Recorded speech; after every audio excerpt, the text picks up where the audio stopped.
Hey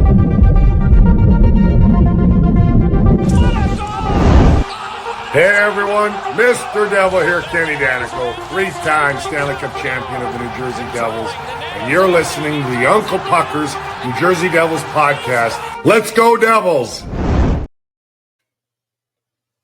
Hello everybody, welcome to the Uncle Pucker New Jersey Devil podcast. I'm Chris along with Tim Wood and Bobby Pennsylvania. How is everybody doing today? Having fun? Having tons of fun. I was going to take the night off, but then I realized that we didn't actually post our last show for anyone to listen to, so I figured we owe them something. It's available on YouTube. We had a lot of technical issues, so we weren't able to actually get it into podcast form and get it out there. So it's just up there on YouTube, so check it out. But hopefully we won't have those issues anymore. Yeah, so and check out the YouTube. You might like it anyway, and you can start listening there as well. Yeah, there you go. Yeah, subscribe. And like, comment, subscribe. Like. If you're listening to us, please download the episodes, leave us a comment, 5-star review. Really does help the little podcast that could. So we're trying to get to 1 million listeners, and we're only 999,000 away. So anytime. I'm still $1 million away from being a millionaire, but I'm trying. Being the marketing and promotional professional that I am, I did the smartest thing I possibly could to help our reach by deleting on my phone the biggest platform that we could have in Twitter. So I finally deleted Twitter on my phone. The sun is shining, birds are chirping, it's gorgeous out, my mood is great, and I wonder what the correlation could possibly be. Could be Elon Musk's cesspool social media. Can't put my finger on it. It came down. Maybe some of it. What's that? Not here. It didn't. Down a little bit. No. Yeah. Maybe. It's hot as balls here. It's yeah. I'm guessing that has something to do with your technical issues. The fiber optic cable is melting in the ground. Well, but guys, we do have some devil stuff to discuss, and I titled this show "The Devils Can't Have Nice Things." Well, you pre-titled. Nice. Yeah, you have to before you say it. I can change it, but right now I know. it's so we can't have nice things. So we all find out today that apparently MSG has now booted Bill Spaulding for some Ranger reject that's going to come in and now do play-by-play for our Devils, and I'm very upset about this. Hold on. Do we know that it's a booting? This was not on his own. We do not know that. Apparently his contract was up. His contract was up. So we do not know. Not renewing a contract is another way of saying right. And if you read his post that he put out on Twitter, he didn't write moving on to something. He was just basically like, hey, thanks for everything. I just got kicked in the nuts today by the MSG network. So I don't think that this was something he planned on doing. I think he, for whatever reason, now he's gone. We lost Erica a year ago. We just kind of got over that, right? Because at least Rachel Still not over losing Erica. No, I know, but Rachel's good and we like her. But Bill brought something that the Devils didn't have in their announced team since Doc Emmerich left. And it was just that pure excitement. Like, this guy's good at his job. Why the hell did we get rid of him? Why did MSG get rid of him? Yeah, that's the thing. Is this some kind of grand plan where you've got somebody better waiting in the fold? I don't know this guy who did the Ranger thing. I read a quick little thing about him. Apparently he's a Devils fan and his heart was here the whole time, but he's been with the Rangers for like 20 years or something. I don't know him. If I heard him, I don't remember him. So, I mean, is he head and shoulders better? Because I really thought that Bill did a great job. I watch, I don't watch a lot of different broadcasts. Sometimes I'm forced to because of the package, right? And other times I'll just kind of jump around to hear, other teams. But especially like coming off of the Cangelosi years, I really thought he brought something way above that, obviously below the standard we all have, which is Doc, right? But there was excitement, there was energy. Even his own kind of quirky catchphrases weren't so stupid that they annoyed you. They were kind of cool, And I just don't get it because, again, I thought he did a really good job. I thought the fans responded to him. It just doesn't seem like a move that was made for. It seems like in like a corporate world, this would be like a salary move. Just, he's ready for the next contract. Let's get somebody a little cheaper. But you shouldn't have to do that when you're MSG. So well, you I don't do know if what the you're deal on is. MSG and you're the Devils. You see, this is what it is. We've always been the Rangers' little brother and always had, and this is the bullshit that we deal with because we have to, we're on their fucking network named after the So building annoying. they fucking play in. And they just keep getting rid of our good announcers like Joe Micheletti, Sam Rose, all those guys in MSG, jerk off Valaket. All these guys can have their jobs for as long as they want. MSG won't get rid of them. But if they have to start cutting shit, where do they go? They go to the Devils and they start fucking cutting shit. And Yeah, like they weren't sending them on the road. They were like calling games yeah, remotely. from the Like, studio. yes, it's just for fuck's sake, it's just cheapskate shit, And Yeah. I'll get out my thought before I refresh because I'm frozen and I look very earnest. Like Bill did a very Ernest good goes to job. jail. Like he had a very good way of being able to build to a moment, and it's what's really ironic is a couple days ago, maybe even yesterday, Devils on MSGN, the Twitter account, posted his call of Simon Nemich's OT winner. Literally posted that yesterday. Today he's gone. For Right. Don LaGreca, who for a long time was Michael K's sidekick on ESPN radio in New York. And I used to hate watch that bullshit hate listen to that bullshit all the time. And I really do not like this move one bit. He is a classic sports radio guy that has to fill 4 hours of just yelling and screaming and yelling and screaming. And a guy that I follow on Blue Sky just posted a fucking hilarious video of him screaming about how he's independent from Michael K now and he's okay and he has a top 50 sports podcast and blah blah blah blah blah blah blah.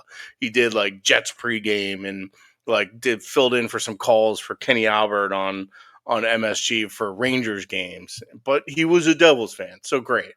That's what we get. I don't understand this move. I hate it. It's like no one's ever going to be Doc, but like is this going to happen? We're going to have every 2-3 years, we're going to get a new guy that we're just gonna be like, oh, we're going to have to do this guy. Like, and poor Bill, man, he was just, the Devils were on the rise as he was on the rise. Like You're his right. voice was going to be the soundtrack to Jack Hughes's career, and they just fucking kick him to the curb. They kick him to the Allegedly. curb.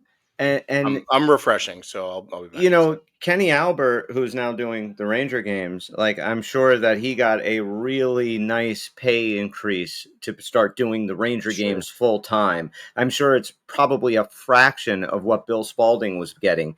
And yet Bill's the one who's gone.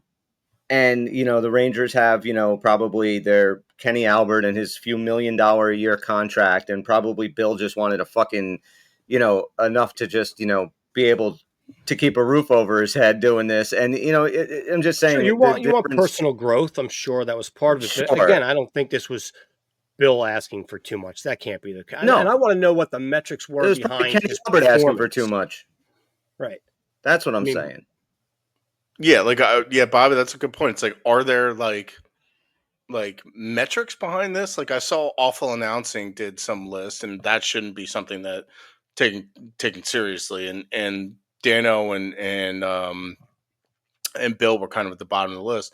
And I was scrolling through some of the Devils Facebook groups, and there are a couple people that are like, I fucking hated Bill, thank God.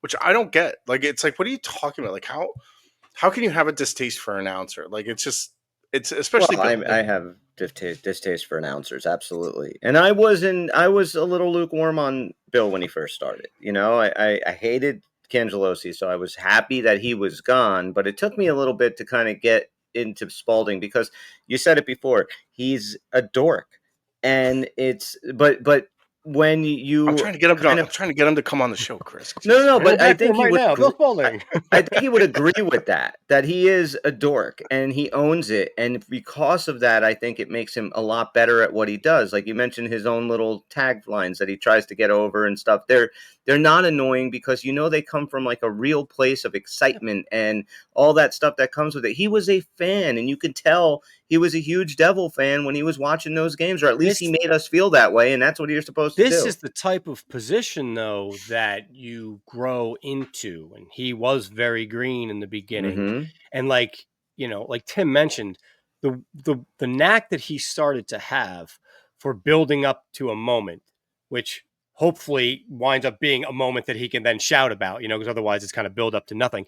Was really good this year. Like, he has gotten better. And he came in the first couple of years and, he's like that little kid who was just so happy to be there and kind of thing, but he did progress. I thought he progressed really well.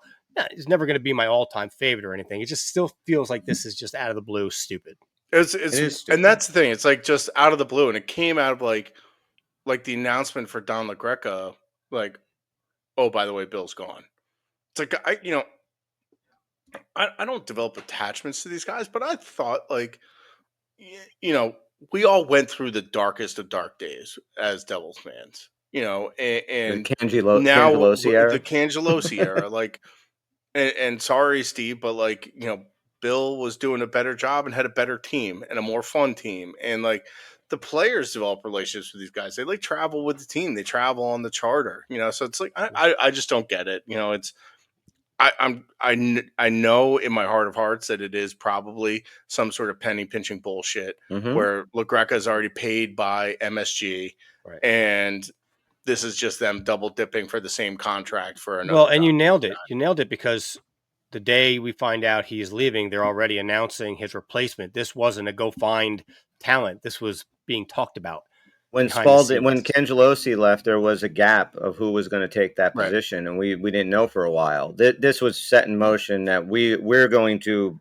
What's the guy's name? Don LaGreca. Don LaGreca. We're going to bring him in, and Bill's just gone. Yeah, you heard Danico talking about the interview process with Bill, how he had to come in there to rewatch an old game, and he had to just call it like he was there, which has got to be a fucking mind fuck, dude. That can't be easy. It's crazy. Harder on Kenny because he actually already called that particular game. But yeah, that just seems like it was more like, okay, now there's a process for finding a replacement. This was a pre-process to find his replacement. So it stinks. You know what we could do? Hang on one second. Let me see if I can find something. I want Bill Spaulding. I hope that he listens to this, and maybe we'll cut it and put it out on Instagram. Maybe he'll find it. But dude, I really, I want him. I seriously want him to like go to another team and just be like win Emmy after Emmy, to be the best freaking hockey guy out there, just to shit all over MSG. And the Devils need to think about possibly, I don't know, getting away from MSG. I know how expensive it is to get you do your own games, but we are probably the only team in the NHL that uses a network that two other teams are already on, and we just kind of piggyback, and we're like the low ball guy on there. How can we not get something I've been together? waiting since like 2008 or 9 for them to join SNY with the Mets. Right. Mets only have the Mets, I think, right? Like, there's a perfect partner. Yeah. Or it's not a direct conflict. It's not MSG and the Rangers. It's ridiculous. And they talked about Yes Network for a while, and that never happened. Right. There was talk about they're partnered in this Gotham app. Is a partnership with Yes Network.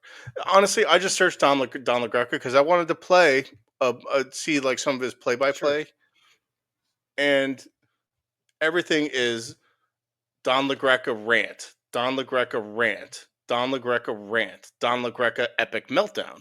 It's like, what the fuck? I kind of want to hear that. Hang on. Okay, here we go. Hang on.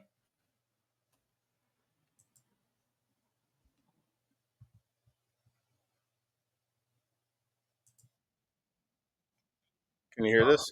No. No, we can't hear it. Hang on. No. Doesn't sound too epic to me. Hang on. Wait. Hang on, Tim. You added something to the stage here. Yeah, there you go. Okay. Yeah, but I can't play it from here. Don's the guy on the right with his head. Oh, you can play it. Don's the guy with his head in his hand, right? All right. Okay. First inning. Then why was he in the lineup, Gilbert? Oh, my goodness. Stop. Just don't dial the phone, please. Or have the nurse not dial the phone, okay? I just don't understand. Michael, we got to stop. Andrew, screen them out. We can't do it. We're on for another 3 hours. It can't be done. Screen them out. I'll take an Islander call. I'm not going to do this today. I'm not. I'll get ready for the Ranger game. I'll sit in the corner like Blair Witch with my notebook, and I'll write all the numbers down for the Capitals. I'm not going to sit here for 3 hours and talk to moron baseball fans. You're not going to pinch it for a catcher in the first inning and then leave yourself with just one catcher for the rest of the game. Okay. Austin Romine's going to hit a grand slam home run. Why? He's 0 for 2 in the history of the postseason. What is this? Some He's kind about of to have Mad a Dog rant? yeah, Like, So it's, yeah. needless- Except at least Mad Was that Dog a- was like quotable. Yeah. well, was that a radio broadcast, like a podcast, or was that before like a hockey game or something? Like, what was He was that? sitting. It looked like he was sitting in the Capitals arena. So like it 'Cause might he have does been other like a shows, Ranger right? Capitals game. Wow. He does I don't other watch shows hockey. and has a podcast. That's the other thing. It's like he's going to continue doing his other shows, and it's like, okay. That's so like, who is this also Bill like a Spaulding was just co-promotional thing because like his other shows are like losing ratings because terrestrial radio is like falling apart. So now we're trying to promote like his radio shows. Like, what? I don't know. This now we got stinks. I don't another like any of it. shouty guy that's gonna now be doing our play-by-play. And I don't give a shit about any of that. I need a guy who can do play-by-play. You know what I mean? Right, You throw in a right. couple of your quirks. I don't want your other opinions. I want you to I follow don't want. that I game. don't like. Yeah, Danico's there for the hockey opinion. Exactly. What's going to happen when those two get into an argument or a fight? I was thinking that before. Like Danico is very rough around the edges, and he has a very much of like a kind of like that old like frat boy kind of hazing thing. Like he doesn't take like you got to earn your trust with Danico. Like this guy does seem like a alpha male, and Bill was definitely when it comes to him and Danico, he was not the alpha. I'm curious how that is going to play out. Yeah, my money's on Dano. I would not bet against that skull. No, definitely not. So Bill's going to be missed, man. This sucks. Yeah. It's too bad, but we move on. And there's nothing we could do about it. I did send him a note on Blue Sky, just like, hey, you want to come on a Devils podcast and talk about it? You didn't tell him what podcast though. So I mean, well, no, but like he can look at my profile and be like, "What well, podcast is this All right. fucking host?"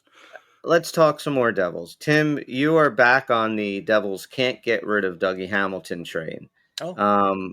Why? Oh, I know. Why, Mr. Flip Flop? I am flopping around like a dead fish on this. You really are, but that's okay. Okay, and I will tell you why. So, if your little yappy little mutt will shut the fuck up. All right. So, there's a lot of different reasons. The reason why we identified Dougie as a guy that we needed to get rid of to begin with was because of his cap hit. And the assumption to begin with was we get rid of his cap hit before free agency, and then we have money to spend on free agents. That obviously didn't happen. A lot of free agents never actually got to free agency.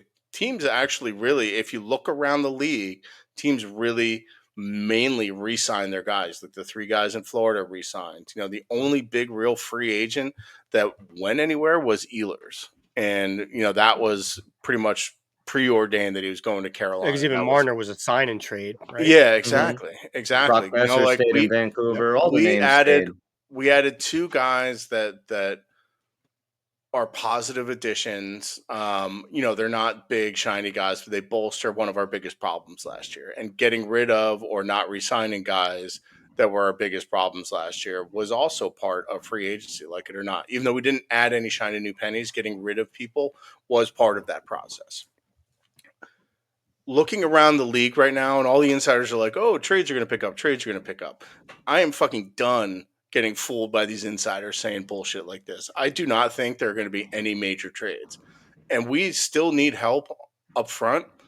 But the problem is I do not see it being a net positive getting rid of Dougie and leaving our back end as exposed as it will be by picking up someone up front. And I do not see value, that the type of value that Dougie has in a trade to get that back.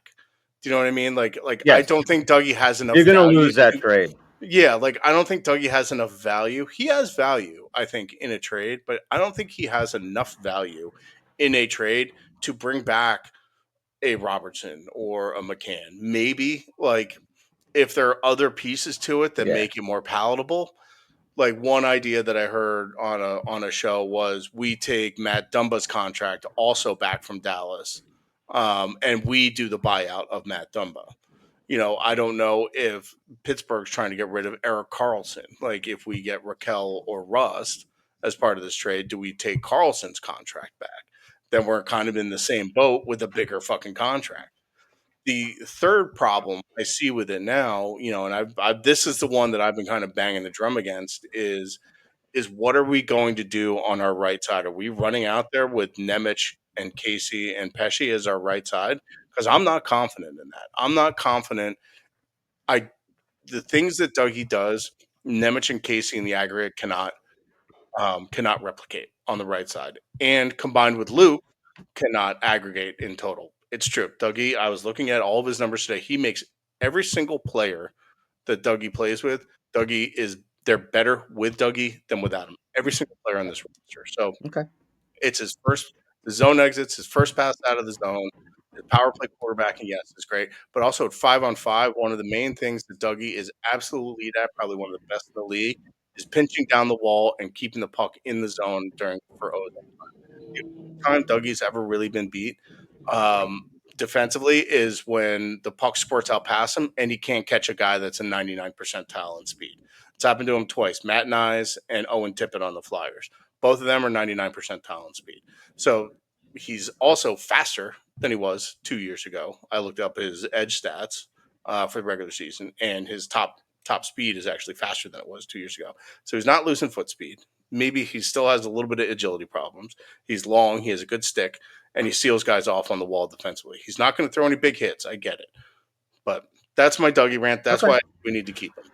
Go ahead, Bob. So we've talked about this part before.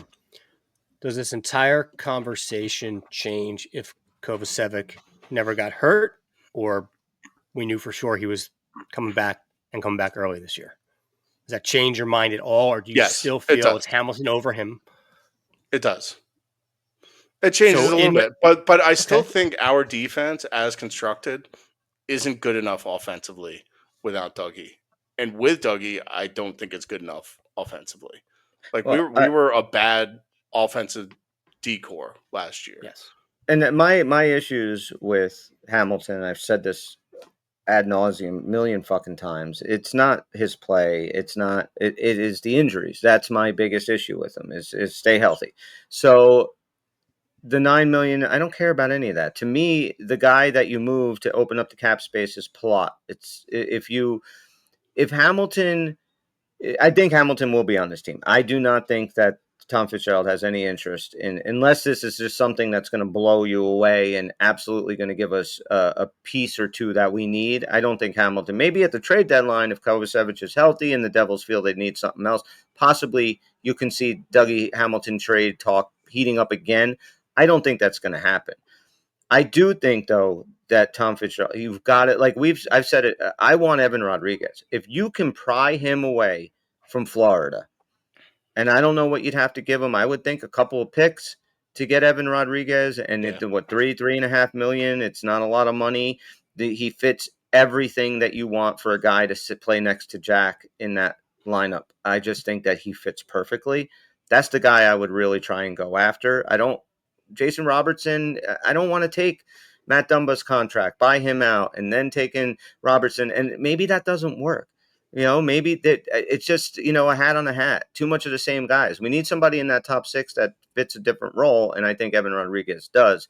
I think Palat maybe could have a home in South Florida. Like, that's the kind of team that can use a guy like him in that, like, Tarasenko role from a couple of years ago, somebody to play maybe fourth line minutes that has a ton of, playoff experience and Stanley Cup winning experience. Like, that's the move I would try and make. I don't give a shit if Dougie's on this team going into next year or not. I agree with you. For how things are right now, it's probably best that he stays here. Now, if he gets traded at the deadline or whatever, that's different. But I don't think he's going anywhere.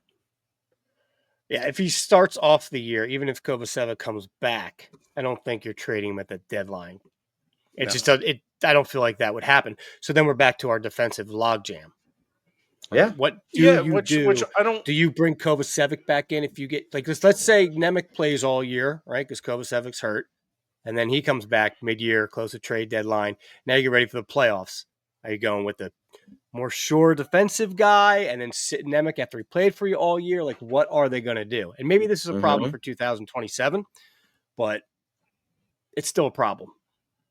Yeah, I agree. But like, on there needs to be a certain ruthlessness that we've talked about that Fitz doesn't You're necessarily have, right. where we need to get rid of Though guys that's when a problem. it's time.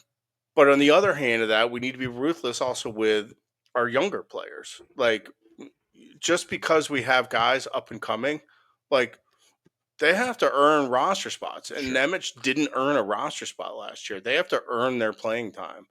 And I Casey was great, like in his little bit of fill-in minutes, but like the longer that sample size got for him, the worse those minutes got, and he really got Of bailed course. out by good goaltending. So I think Casey needs more time in the AHL. So I'm not worried about Casey. I agree. It does become a question of what happens with Nemec, but if you think about the health issues that this team has had over the past couple of years, Yeah. this shit tends to work itself out. And who knows what Kovacevic is going to look like when he comes back? When's he going to come back? What is his injury? Like, we don't even know. Like, if it's a ligament, that's 9 months minimum until he starts Right. skating. And that's, again, part of the problem that you mentioned. So right now, if it looks like we're fielding, Hughes, Pesci, Siegenthaler, Hamilton, Dylan, Nemec, we had that all year, all but 1 year. Hamilton made it through the year, right? Yeah, He I misses. get He it. misses at least I'm just saying, I'm okay with that. I'm fine with Hamilton being on the team. But if the same thing happens and he's gone again for a playoff run, man, it just throws that whole thing up in the air again. You got Nemec moving up again now, and then who's taking his spot? It just doesn't feel secure to me. And I think it's probably because of the unfortunate accident to Kovacevic. Yeah, Because we'd be much more clear if we knew he was playing and then a decision had to be made. It's kind of an easier blueprint, right? It's like one of these guys has to go. Where's my best trade partner that makes sense for the team? But as of now, one of them doesn't have to go, and it could kind of really throw things in flux at the end of the year. Yeah, and I would rather have a scenario where Dougie gets hurt, we have Nemec to be able to step in, then Dougie's already gone, Nemec gets hurt, and then someone else Nobody. has to step Yeah. in. Like who? Like Chalowski on his offside? Like no fucking thank you. Right. And that's what it looks like right now. Like they re-signed Chalowski. Like that should scare everybody. Like who keeps talking about our defensive depth? It does get a little thin pretty quickly in terms of guys that can hang in the NHL. And Right. like again, like this could all work itself out in the wash. And I am all for like everyone on the team should be available for trade if it makes the team better. I do not care. I'm not attached to these players. But in my opinion, I think we are better off holding on to Dougie. Unless a trade comes out of nowhere, like I said, that gets us a better defenseman, like that can fill in for that Kovacevic. Another idea I had was if we do send Dougie off for that forward reinforcement, like Jared McCann, say Dougie in a first for Jared McCann. Right. Then in a corresponding move, we send Palat to like San Jose for Timothy Liljegren, who's another right-handed D in San Jose that could come in. He's offensive minded, and he's been an NHL player and is a pretty decent right-handed player. But he's not going to be able to replicate what Dougie does. Right. Bring him in as a stopgap. He's on the last year of his contract, so when Kovacevic comes back in like February, March, then we could flip Liljegren at the deadline for someone, help him kind of move into the next phase of his career, and then we have Kovacevic back. So that would be a juggling act of Sure. how, but your best laid plans in this game never seem to fucking work out. Right. Right. So let me ask you, and it's hard to answer this because there's other circumstances, but assuming Nemec makes the team and he makes it clean, not because he's the best option left to be the sixth defenseman, but he literally earns a spot, but he doesn't do shit. Where's his leash? Does it change? Is he way more movable if another year of sub performance? Yeah. I mean, said, and that's tons of variables, but like he has Nemec is crazy, man. Like he has top pairing, top four defensive ceiling, and an AHL floor. Like we do not know what we're going to get from this guy. And that's another issue with moving off of Dougie. If we get the AHL floor Nemec and we're running out Casey, who's getting, tossed into the fucking corners every goddamn night, like that's going to be pretty rough, especially the fact that we have two 35-year-old goalies. I have a little bit more faith in Seamus Casey long term than I do on Simone Nemec, and that's just my own personal preference. I like what I see from Seamus Casey more so than Nemec. Nemec just makes me nervous. Like I know I'm just jumping in on this conversation, but I'm guessing where you guys were going. I do think that there's a lot more risk. I think with Nemec than I think that I would like as far as a number 2 overall pick. That's just me. Then he gets in a groove once in a while, and you're just watching. You're like, Jesus, that's the guy we drafted. He was great in the playoffs. Yeah. I mean, I think that every night. I think that regular season that he had, I'm a Nemec truther, and I think the complete opposite, Chris. I think Nemec is going to be much better long term than Casey. Hope you're right. Casey had some great moments, right? He really popped offensively, had some great moments, but he wasn't sustainable. He was rough in the defensive zone, and like that's why he didn't get any time in the playoffs. I agree. And I think there's a stat floating around that I don't know what the final number netted out, but it was like the on ice save percentage of the goalies playing for him, it was like 980 or something like that with Casey on the ice. So he was giving up a lot. I know everybody hates expected goals, but his expected goals percentage was like in the 30s. But there's also a big difference between your expectations of Seamus Casey. You have no problems with Casey staying down in the A for another year or two. That's not an issue. Right. It is with Nemec. Nemec either has to be on the big team or he's got to be moved to a place where he's going to get regular playing time. Because, I think now you have to kind of Sharpie him in. That's why I kind of asked him that, because throw away all the nonsense that happened to him last year. If this is a clean camp break, you're there. You are the NHLer. Only your performance is going to bring you back down. And then he still doesn't pop. Do you wait even another year to see if he finally does, or you trade him while he's still got a little bit of value? That's kind of where I was. Personally, I would think that if I was running the team, this would be my last year of. I think what you have after this year. Yeah, I'm with you. Like like he's on that. He's going to be on that top pair trajectory after this year. He probably won't necessarily get there, but we'll see 80% of that trajectory and maybe 20% of the rough stuff. Like if it's as bad as his last regular season, this has got to be Fitz's last season. Like if Nemec is a bust of a draft pick for us, like what the fuck, man? Like we cannot have that happen. He's also third year RFA. So there's going to be other decisions that have to come into this too. Yeah, he's going to need a new contract next year. Yeah. Yeah. And then with Quinn Hughes coming in. Yeah. You're right. Year. Now Vancouver's running it back. So I think, that Quinn Hughes conversation is tabled for another year. I think so too. Unless things completely just go off the rails in Vancouver and it's a trade deadline thing, but I can't see that happening. I just find it so funny that JT Miller left the most dysfunctional dressing room in all of the NHL and everyone else just re-upped there. I just think that's kind of telling. Yeah. But it's also winning. Winning is great. Winning changes everything, and losing fucking sucks.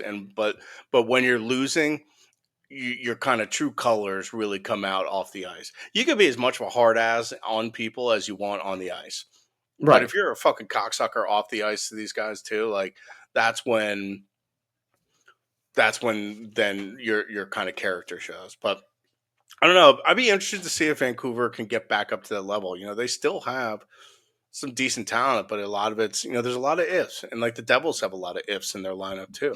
Like, is Jack going to stay healthy? Can Brad keep moving up? Is Nico, was that 35 goal season? Is we going to get more out of him? Is Timo finally going to start fucking finishing? Can Mercer play 3C, or are we doing Glass at 3C? Who is Lemico? Is he a real person? We just said, right, like this is it for Nemec. Like this has to be the year that that's not just for Nemec. This is the year that you're going to know if this core is the right core. We've talked about it a lot. Is Meyer the guy that we need him to be? Is he going to take this team to a different level? Like, if things stay status quo and we are once again limping into the playoffs and struggling to win a game in the postseason and all that stuff, then no, this isn't working. So, but I have a question for you guys real quick, unless anyone wants to, anything else. No, just the last thought on that. I don't think that we've had a year in the last handful where, for the most part, everybody played to the back of their hockey card. Like, we haven't seen that yet. Not for the full year. You know what I mean? Just use Timo as a perfect example. Even if Jack was humming, and then if Timo was humming, then Jack got hurt. We haven't really seen it all the way through. And I know every team deals with injuries and all that sort of thing, and you're not always going to play above your averages or whatever. But just to what they can all do, to actually see that through a full year. We're not even having this conversation because we probably would have went much deeper in the playoffs last year. We're a better team if everybody plays up to what they are supposed to be doing. And if they do end up playing, like you said, to the back of their hockey cards, this is a dangerous team. A dangerous team.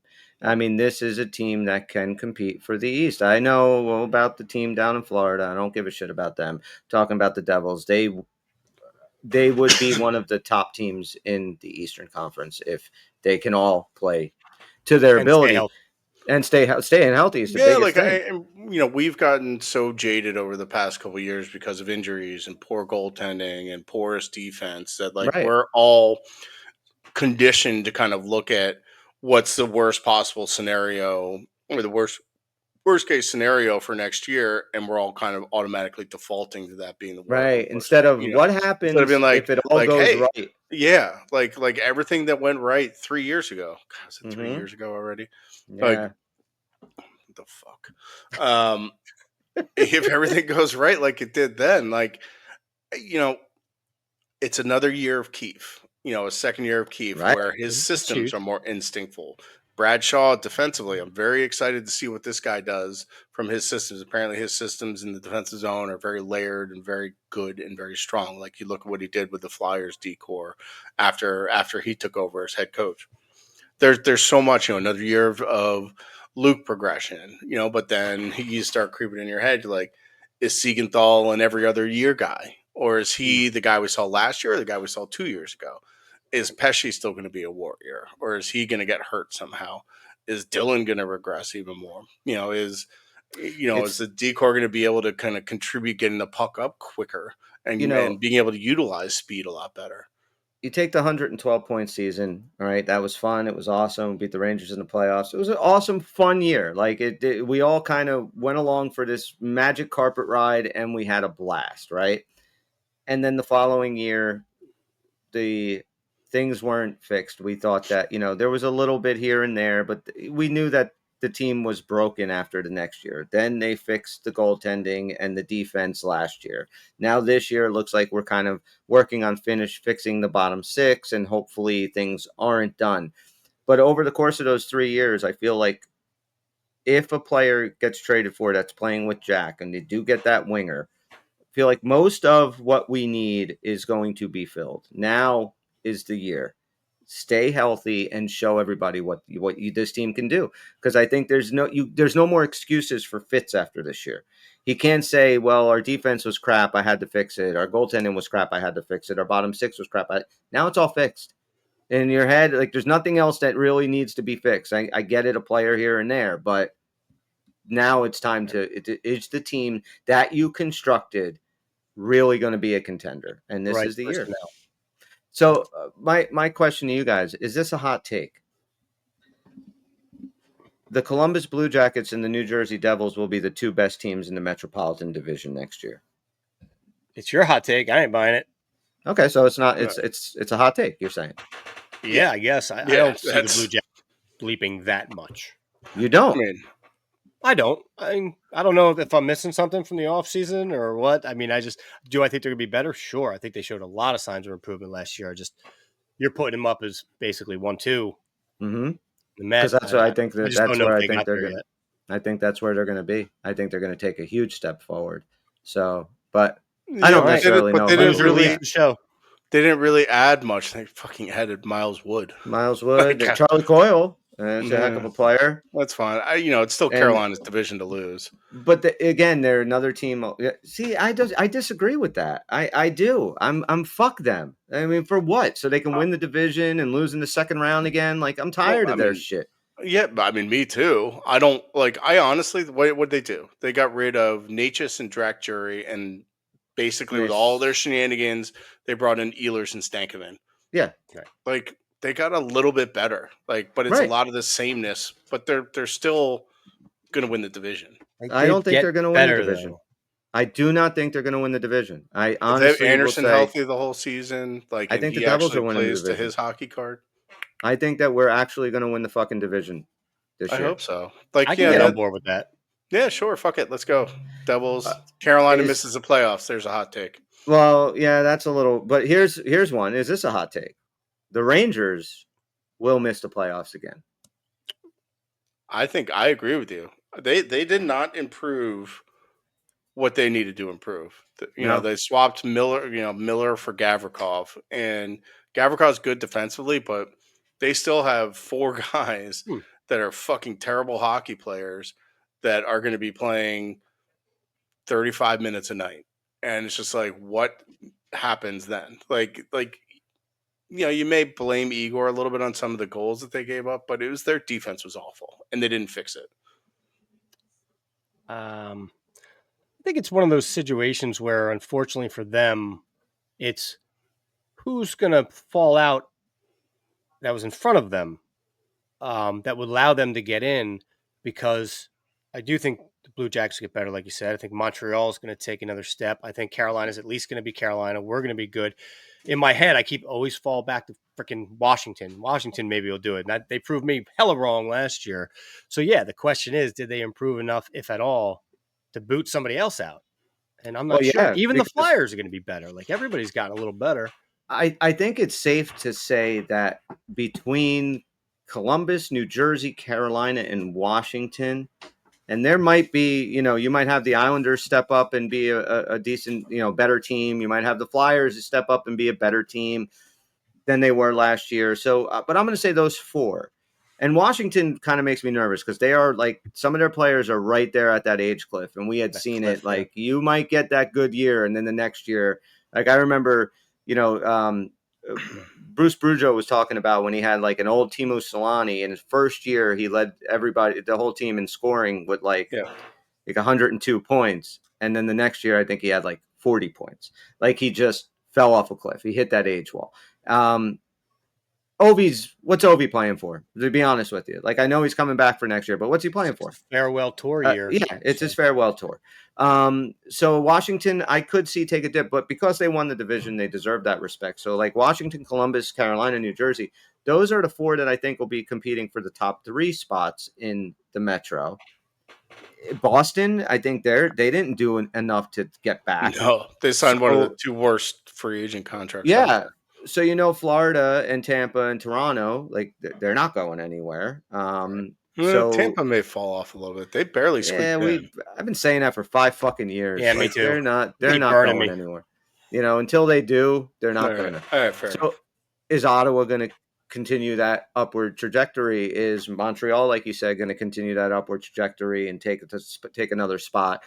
Is Buffalo finally going to figure it out? No, but I agree. No, no. But they score a shitload of goals, and if they can just kind of figure everything else out, they could be a team that pops up. So, yeah, I mean, if you look at like the Rangers and Boston, these 2 teams that were perennial playoff teams forever, and then last year they don't make it, I don't see a clear path to where they're back in. And your last point, you don't even need to be a team that pops to change the narrative. I mean, even if Buffalo got 10 more points, like 5 more wins or 4 wins and 2 overtime losses, that 10 points has to go in there somewhere. Yeah. It's being taken away from people. Yeah, it's not a bitch, it's not us. Yeah, I wish Buffalo would just fucking give it up and give us Alex Tuck already. I know. Like, he's just so perfect. All right. He's so perfect. Is this a hot take? The Devils will have more than one 4-game winning streak next season. Yes. Yes. They'll have one. Not that it's a hot take. Yeah, that's happening. I'm going to say that. I'll be right back. after their first win, I don't know when that'll be. It might be game 2, game 3, but it might be game 1. But whenever they have their first win, that will be the first of 4 in a row. I do think that they will knock this thing out right off the bat early in the season and just be like, okay, that's, So I was just saying, prognostication. What's that? I said that's some serious prognostication. You're going that specific, but yeah, why not? Yes. The pessimist in me has always in the back of my mind thought that 13-game winning streak that the Devils went on a couple years ago was one of the worst things that could have happened to this team. Because really? Why? When it happened, we were not considered to be any sort of contender, right? No. Like we were still an up-and-coming team. We surprised the shit out of people. Surprised the shit out of people. It was early in the season. If you take that 26 points and normalize it a little bit, like to whatever, a 650-ish winning percentage, that's maybe 12 points that, that's, you take maybe 16 points. So you take 10 points. So we're a 102-point team, not a 112-point team. We're a 102-point team, which is good, but not like great. And that's really kind of the team we were. Because if you remember the rest of that year, they had a real bad swoon in December. They're okay in January. They kind of scraped it a little bit together in February and March. Like they weren't like all that great of a team. But why did you think that that's a bad thing that happened to them? Like without that 13-game win streak, they might not even made the playoffs. It put us on a different trajectory than I think we should be. I think the first round win over the Rangers did more for that than the 13-game win streak. But I think also the second round loss to Carolina, where we were needed to get big, tough, mean guys and rah rah rah. It was so that's where all the inexperience and youth showed. It's like the emotion of that 7-game series against the Rangers, and then to be able to knock them out and then go into Carolina, and then having I think the next day they were playing or 2 days, that was kind of bullshit. That was ridiculous. The schedule sucked, but again, there can't be any more excuses for the Devils going into this year. And I know, look, Devils Twitter and all the people that are all pissed off still because we don't have a winger for Jack and we didn't fix 3C and all this other stuff. More so than the winger for Jack, Dawson Mercer playing 3C scares me more. Like that's the thing that makes me very nervous about this team. Like him in that position. I kept saying that, like about like the type of players that we need to bring in, like Erod in Florida. I think is kind of the perfect guy because if you look at like all the top teams, with high scoring guys, Tampa, Florida, Colorado. Even Buffalo to an extent because they scored a ton of goals. Their top 4 guys, all have 70 plus points. But then there's a drop off after that, and it's the 5, 6, 7, those point totals that those guys have is all like 35 to 50 points, like give or take here and there. So like we need more of those solid, consistent guys that are going to score 5-on-5. And one of the things that Fitz identified immediately, which I agree with him, was, when he was, prognosticating about depth scoring, and what he was like, one of the things he mentioned about Dodonov and Connor Brown was that they put the puck in the net at 5-on-5. And, I mentioned this on our last show, like that was our biggest scoring issue was 5-on-5. We were actually net negative 5-on-5 last year. Right. And, getting rid of that dead weight and bringing these 2 guys in that had more goals between the 2 of them than the 6 guys we fucking let go. Pretty wild. So a lot of question marks, but I'm going to try to put my smile, my positive face on at some point. I'm trying to, we talk a lot of Devils during the year, and I have glimpses of recalling parts of conversations and our feelings as the year goes on. And it's easy to flip flop on different topics, right? And like the guy, don't like the guy, underperform, overperform, all that stuff. But I'm recalling a few specific times that we talked about Mercer and his value for what he is and for his cap hit and what he brings him in. He still got 19 goals last year, 17 assists, and a rather bad year. So his value is still there. And I also recall myself saying that I'm ready for him to have a solidified role back in the center position which I believe is his natural position, right? At least his draft position. Mm-hmm. So I'll give you a hot take that Dawson Mercer does in fact rebound to the tune of about 25 goals, and he's not a question this year. He might be soft on the boards and do some of that other stuff, but I'm thinking overall we're going to be happy with the production of Dawson Mercer. And it might be because of some of the characters that are surrounding him, but that's my hot take. I wasn't ever ready to give up on the guy. This is a make or break year for him too, as far as at least staying on this team. So I'm going to say he makes it. I mean, I hope so. I mean, if it's going to be Dawson Mercer, at least I feel better knowing that Connor Brown is on his wing. I don't know who else would play on the other side, but I do feel more comfortable. At least he does insulate him a little bit more, and he's not, I mean, look, the bottom line is when he played with Meyer on the third line, that was the best that either of those guys looked a lot of the time. I mean, Meyer, of course, does Meyer shit. What?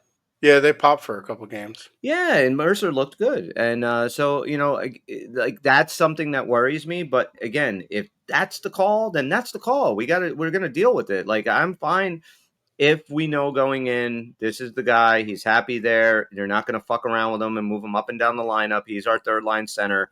And I mean, I know if Jack gets hurt and all that changes, and Jack will get hurt, but no. That makes me nervous. But Bob, if you're comfortable with that, I can be talked into letting that one go. If you, then okay. Then I know, I just feel like for several years now, I've been saying, well, we're going to have this Hughes, Heiser, Mercer down the middle. And it hasn't really fully been that way. And maybe because things change and maybe because Mercer is not the player that he was projected to be, I just have a good feeling. I have a feeling that's going to line up right. And he's going to have a good year. I want nothing more. Like, if Dawson Mercer's on this team, I obviously want nothing more than him to be successful. Yeah.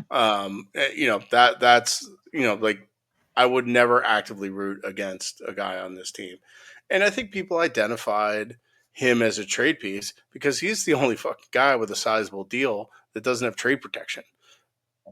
And he's young and he is a good hockey player, and he can definitely, be brought into another system and learn it well. He's an asset for a lot of teams. A lot of teams would like a Dawson Mercer. So yeah. He's fine with us and he sticks around. And you probably could put, like, he is very versatile, but almost to a fault where, like, his versatility is so much that, like, he doesn't have a role. And I think it's a jack of all trades, master of none kind of deal when it comes to Dawson Mercer. That's the phrase. All right, I'm talking myself into it. Let's go. All right, that's fine. Mercer. How do you? Go ahead. Because and there are deployment things you can do. When that comes, Nico and Jack are going to get most of the offensive zone faceoffs. Mm-hmm. Nico and Glass are going to get most of the defensive zone faceoffs. And defensive zone stuff. You're changing Mercer on the fly, and if you give him a good play driving winner, like one of the things Brown's good at is carrying the puck through the neutral zone with speed.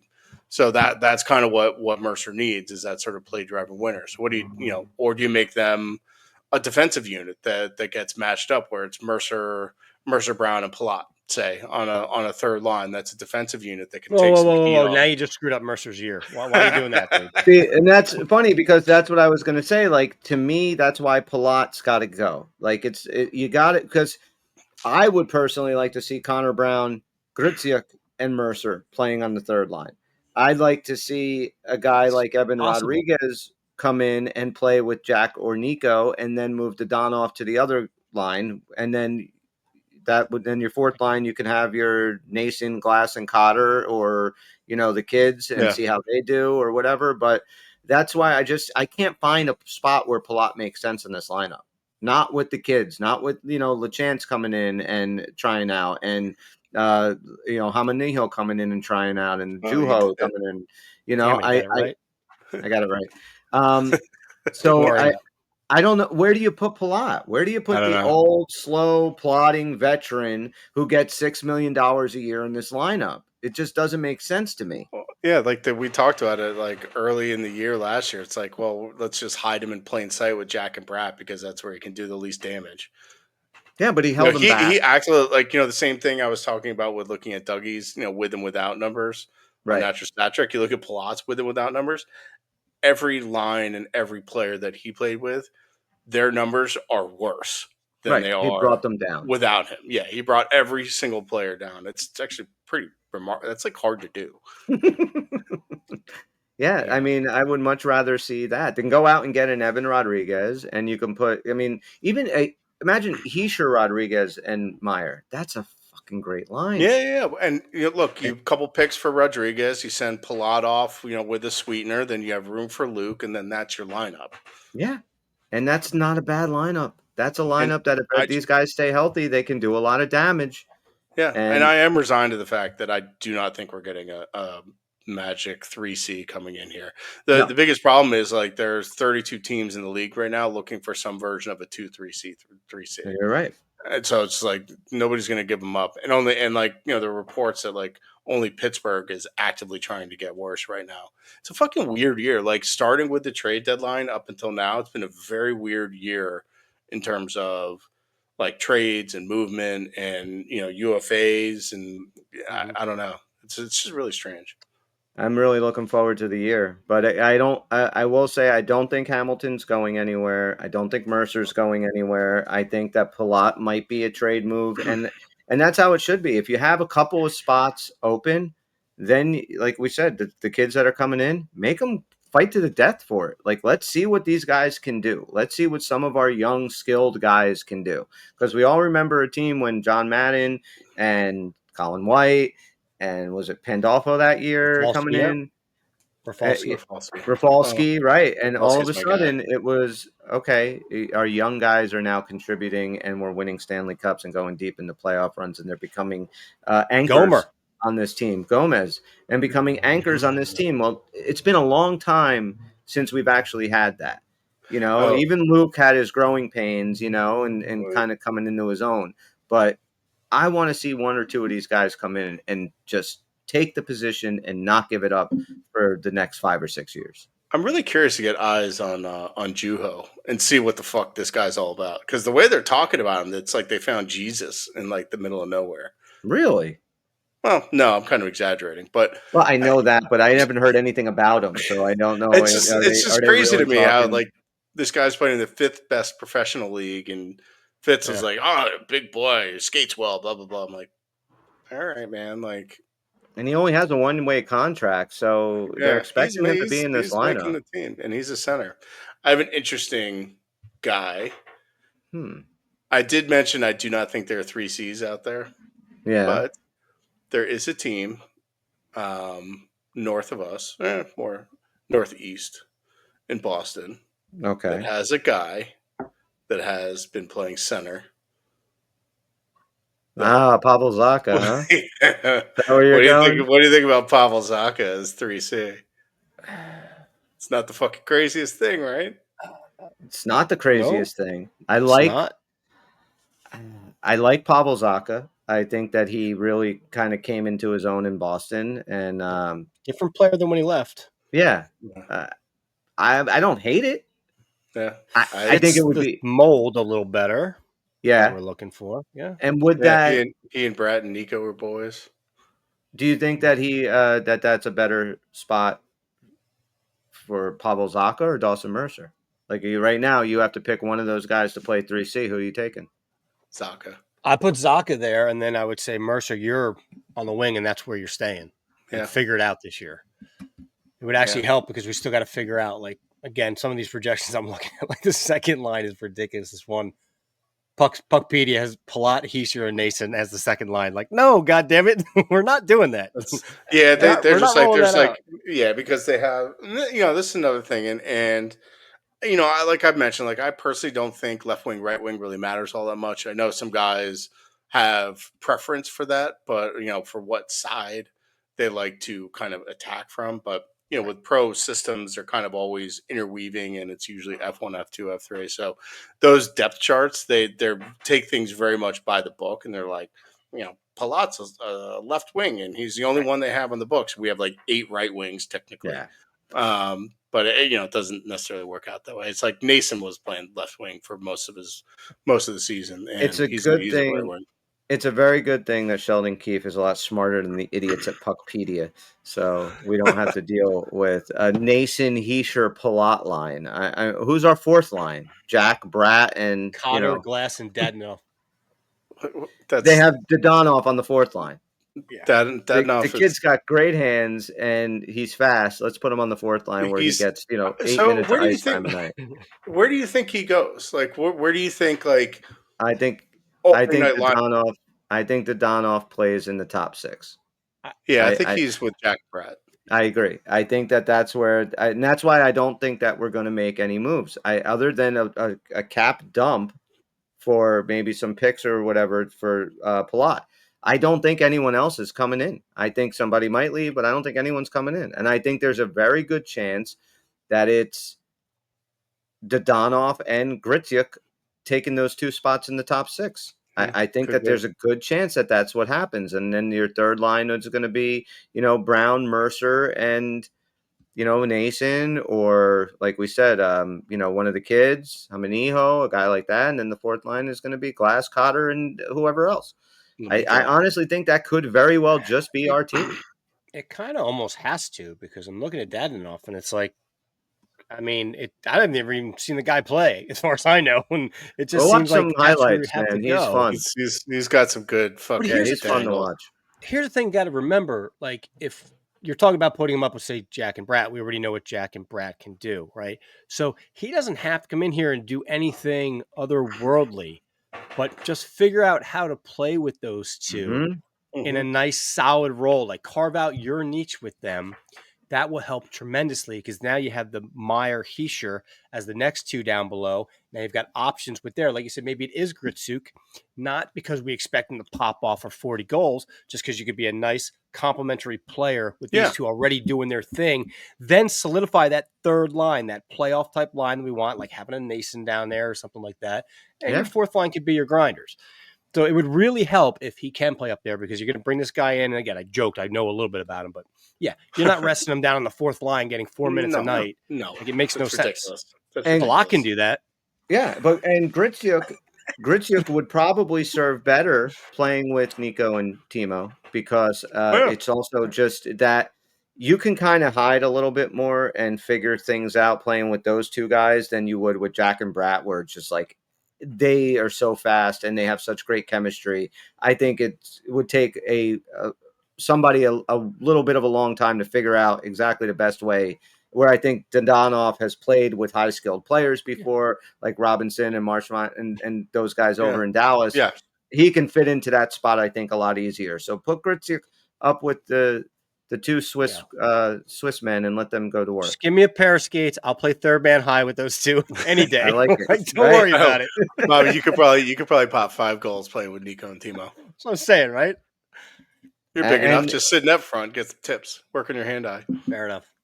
And the fourth line, I think, again, like having Cody Glass and Cotter and maybe LeChance can be a guy. I like his size. I like a lot. I've been watching a little bit about seeing his play, and he's a guy that has a lot of NHL qualities that I think he can end up being a decent player. He might be that guy out of him, Hamaniho, and Gritsuk that, to me, LeChance seems like the kind of guy that can have a better, just a longer, more durable career. Like, there's always going to be a team that wants a guy that plays like LeChance. And, I just think that big, heavy, and he's got some hands. He's a leader.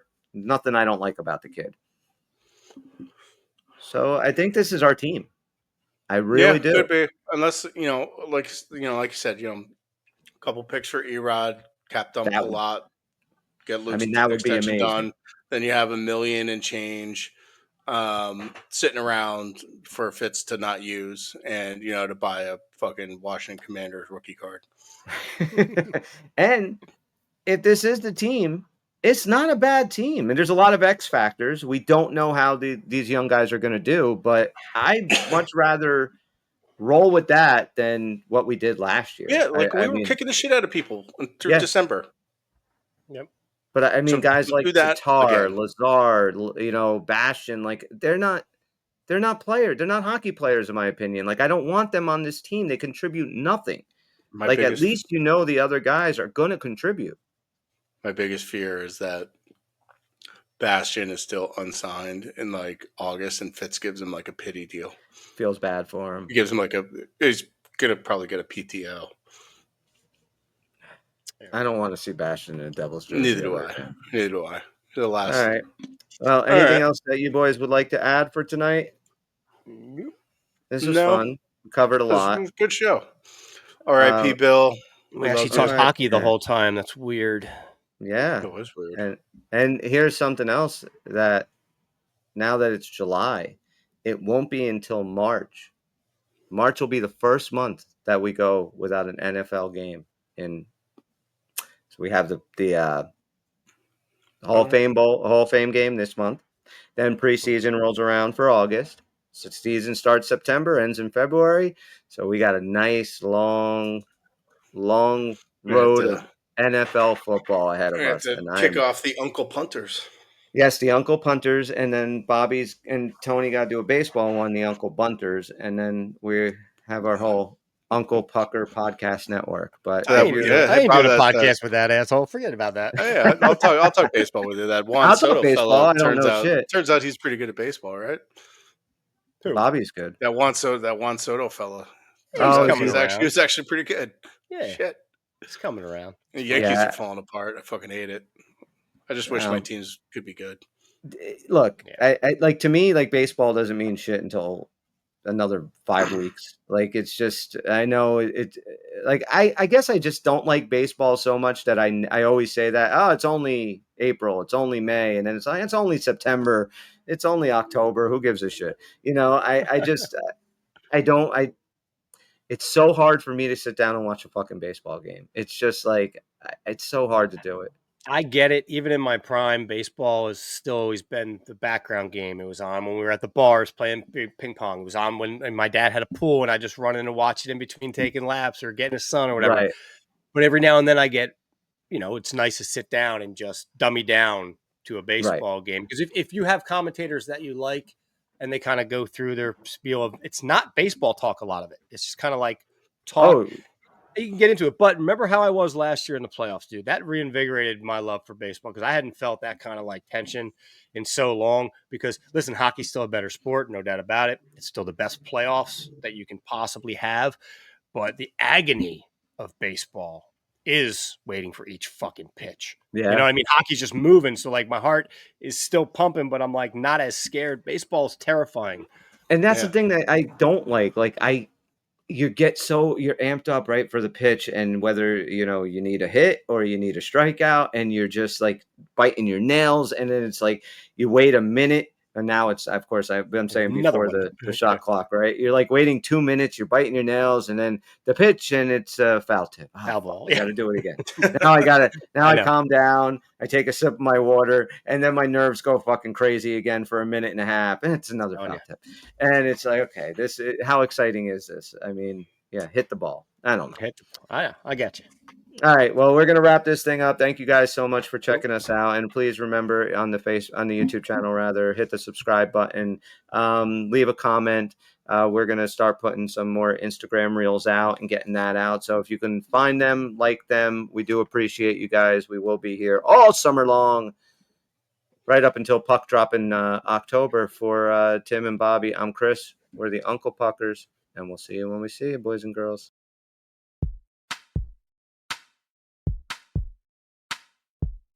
It's over, Johnny. It's over!